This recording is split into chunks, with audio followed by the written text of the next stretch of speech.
Hello, I'm Steve, the service manager here at Good Sense RV and Motors. First, I want to congratulate you on the purchase of your trailer. I'm going to be going over your trailer with you today, so we're going to go ahead and let's get started. First off, we're going to start in the front compartment over here. You take a look right here, you've got your Omens generator. Okay, we open this up right here. If you take a look, you got right here where you check your oil. You will pull that dipstick out, take a look at your oil. Your dipstick on the bottom will tell you your levels. Make sure you check that. I recommend at least once a month, if not, maybe every 2 or 3 uses. If you take a look over here, you have your start button, stop, and prime. Anytime you are starting this generator, you will always hold the prime button for about 5 to 8 seconds. Then you will go and hit the start button until it fully starts. Once started, if you have no power inside the coach itself, there's 2 breakers right here which you want to check. Make sure they say on them, and if so, you should have power coming out of your unit. If you also look here, you have an elevation setting, so you can change the setting as you're traveling into certain elevations so your generator will run properly. It'll make a huge difference. All right, and then your cap just snaps right on and you're good to go. You take a look into this compartment right next to it, this is going to be where your battery is. We went ahead and put a brand new battery in for you. You have a power disconnect switch, which is right back there. Anytime you are not using the coach, I really recommend turning off that switch unless you are going to have it plugged in to keep the battery charged.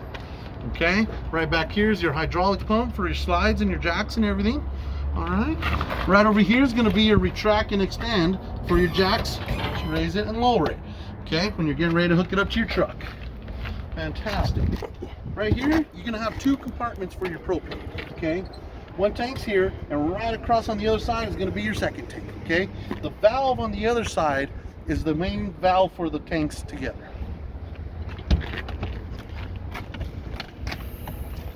Right here, you have your compartment right in here. You do have a quick connect for your shower outside, which is actually in this compartment right there. That'll connect right to it and you'll be good to go. Okay, this is going to be a tank flush to flush out your black tank. So anytime you ever want to flush out your tank, you will hook that up. But anytime you do that, make sure the valve on the black tank is open before you turn the water on. Right up here is going to be where you fill your water. Pop the cap off. You will put this for tank fill only. When you stick your hose in there, make sure the water pressure isn't too high. If you put the water pressure too high, what tends to happen is the air pressure builds up inside and it starts burping the water back at you. A lot of customers think it's full and it's not full, it's just too much air pressure. Make sure you pay attention to that and pay attention to your monitor on the inside and make sure that the water is actually going in. Right next to it is your city water connection. Okay, that's where you'll put a hose right to it. And one thing that I really tell people, and you got to do this, is put a water pressure regulator. I really recommend the brass ones.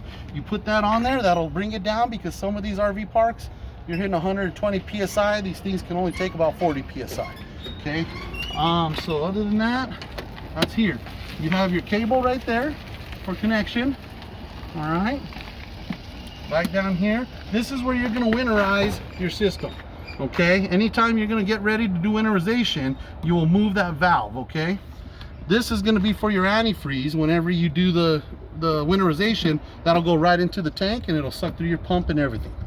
Okay,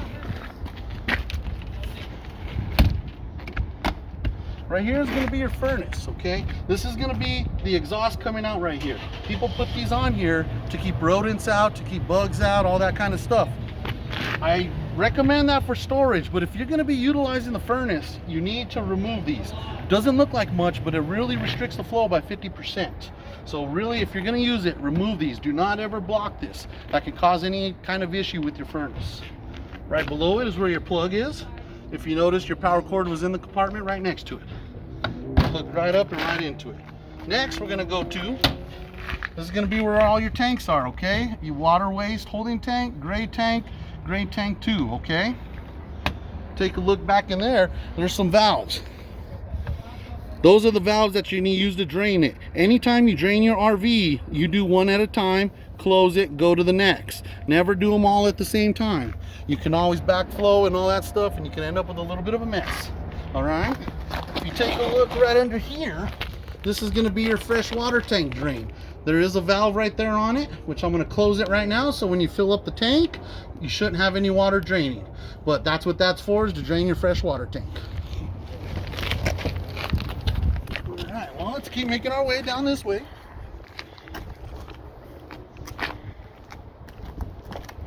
Right here is going to be your unleaded fuel only. This is where you're going to fill up for your fuel station in case you want to fill ATVs or anything like that.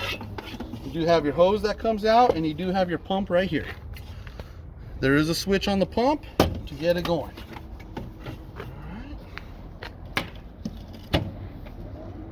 There you go, and she is secure and ready to go. Of course, you got your ladder and everything right here. Goes all the way up.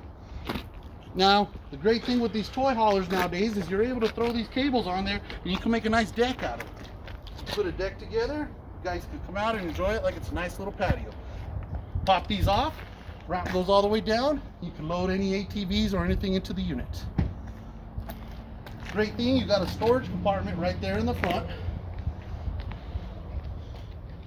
Store whatever parts, straps, whatever you need can go right in there, and then your hatch just closed right down. And she's ready to rock and roll. Alright, let's go ahead and keep making our way. Right here, you've got the switch for your rear jacks. They're the stabilizing jack switches, okay? You can see. So we'll go up and down with the switch. Just whenever you're getting ready to leave, make sure that those are up. If you leave those down and try to raise it up front, you will bend those. They are not very strong, so that is a very common problem, and a lot of people ruin those jacks doing that. So make sure they're up before you start messing with the front end. You got a bathroom door here, steps, everything's pretty basic right there. You got a nice storage compartment right in here. You also have cabinets that access into inside the trailer. So if you need to get something, you can get in or out.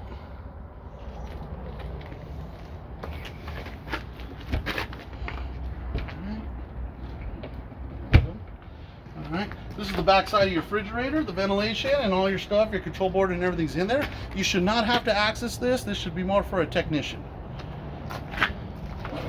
Right here is going to be your water heater.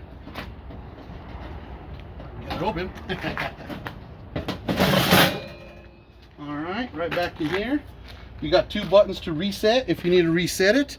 You also have an on and off button right there, okay?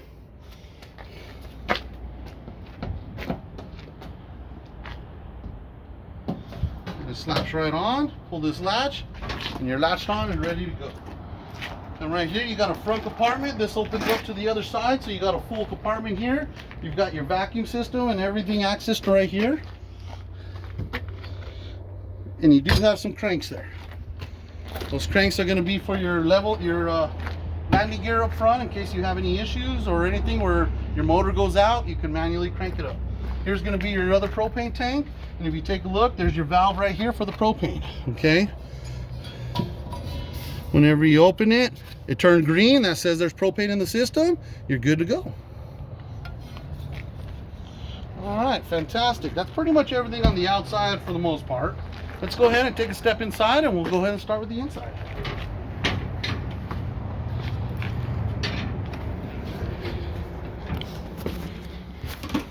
All right, we're going to start over here with your main control panel.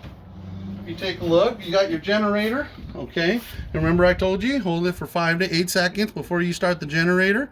You'll see it light up. Then you'll hold the start button, and your generator starts right up. All right, you got your fuel pump, okay? You're going to turn that on if you're going to be utilizing the fuel pump outside for the ATVs or anything like that. Okay, press once to start, press twice to stop. So 1, 2, and it turns it off. All right, it does have a 15-minute timer, so it will shut it off. So don't freak out if you're filling stuff up. You take longer than 15 minutes and it kills itself, okay? Right here, you got your battery, fresh, black, gray, and gray, okay? Battery is fully charged. You go through, that's when you're going to see all your stuff there, okay? And it's going to tell you all your levels. Water heater. This is what you're going to use to light your water heater. You just flip the switch on. Everything's good to go. It'll light right up with the propane open, okay? Water pump switch. You pressurize your unit. I do recommend if you leave anywhere, I always turn that stuff off in case something does happen, something wiggles loose, you don't flood your unit or come back to a mess. Right here is going to be all your light switches for throughout the unit. Okay, so you'll start those and that'll get most of your main room lights going. All right. We got our slide out buttons and everything right here. So you got slide out bedroom. So that's what you'll hit. Out, we'll take them out, and in, we'll bring them in. Retract and then extend awning, which the awning's already out. If you want to take a look, we got it out most of the way. Looks like you got a brand new fabric and you're ready to go. Okay. And other than that, basically your lights right there, and that'll light up right in there. Great storage space and everything in here. You got a closet, there's your hoses and everything for your vacuum system. Now right down here is going to be where your breakers and fuses are. Okay, if you have any problems with the 110, first thing you want to do is check your breakers. Right here is going to be where your fuses are. Okay, and that's if it's a 12 volt problem, you'll check all your fuses first before you call a technician. I recommend doing that. That could save you some money. All right, beautiful.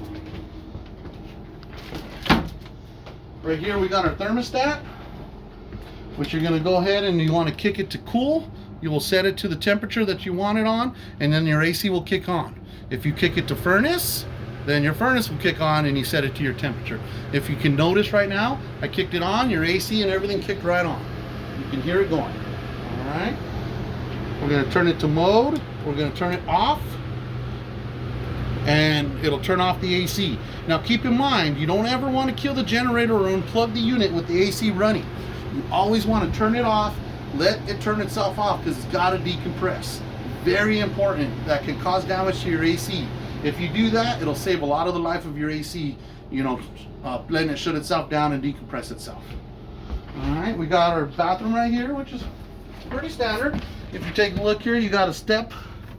What you'll do is you'll barely hold that step. It'll put water in the toilet. Then you can use the restroom, and then you completely submerge the step when you go to flush it. All right. Come on in, pretty basic. You got a nice shower and everything going here. Great big bathroom here. I really love this bathroom. Switches and everything right here for your lights. Okay. Now one important thing I want to show you is you got a Gfi plug right here. Now this Gfi plug connects to the kitchen and the outdoor plugs. So if you do pop a breaker in your kitchen or outdoors, come check this Gfi plug before you do anything else, because that can save you a lot of time and hassle. Come on into the bedroom. You got your TV right over there. All your connections, RCAs, plugs, and coax over there. All right. You got everything going here. You got your lights underneath working great. All right, let's go ahead and take a look. Right here is going to be your antenna for your TVs. Now, if you notice, you have an up and a down. Crank it up to use your TV, crank it down to not use your TV. Now, keep in mind, if you do put it up, you got to put it down. I always recommend on hanging a little ribbon or tying something on there. That way, when you're closing up, hey, I got to pull that down. All right. Well, let's make our way into the kitchen over here. Basic microwave, basic stove, everything's good on this end. You basically hit light, and then you do have an igniter, and it lights the flame right up. All right. Now on the stove, what you do got to do is that you got to put it on pilot up here and push the button and hold it down. As you are doing that, right under here, I don't know if you can see where my finger's at, there's a pilot that you light over there. You light that pilot and slowly release the button until it stays lit. Once it is lit, then you can put it to your desired temperature. Refrigerator. All right, pretty simple. You have an on and off, you have an auto, you have a check, and a gas. Okay, right now it was on check because the propane was turned off. I turned the propane off. I put it on auto. What it's going to do is it's going to find electricity first, and then if it don't find electricity, it'll automatically go to propane. Okay, so we did have the check on, so we'll turn it off, turn it back on, and if you notice, the check light went off. That's because it found the electricity. Everything's running good. Now, whenever you do these refrigerators, what I always tell people, keep in mind, these don't have a compressor like your home ones. They actually suck the cold air or the hot air out of them. So what you want to do is put everything in there already cold. I recommend at least 24 hours. Any food, anything, drinks, whatever you're going to put in the RV fridge, have them in your fridge at home first. Freezer too, same thing. And then once you get it loaded up, you want to only open this to get what you need. Don't open it up and stare, what do you want to eat? You know, what should we do? No, open it up, get what you need, and close it. That'll really save a lot of the life of the fridge. So I really recommend that for everybody. Same thing with the freezer. I always throw a bag of ice too in my freezer, and I always freeze water bottles and keep them in my fridge just to help it. All right. TV and everything, some nice cabinets for all your equipment over here. Of course, this is going to be where your radio and everything's at. If you notice, you got living room speakers, so you can turn them on and off, and you have garage speakers you can turn on and off. Okay. You can also do a RCA's into it, and you also have a 12 volt there, power. All right. TV, fireplace right down in here. You can sit there, and we got to get everything going, and you can have everything lit up and have a nice fire.